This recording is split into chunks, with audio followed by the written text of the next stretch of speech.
బలవంతుడా మహాశూరుడా పలు శోధనలలో నా తోడై నా కుడి పార్శ్వమందుండి నావే.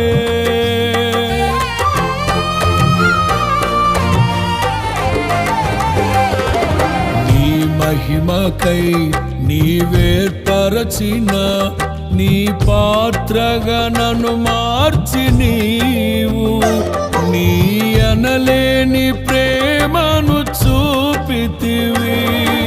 నీవే నీవే నా విజయం,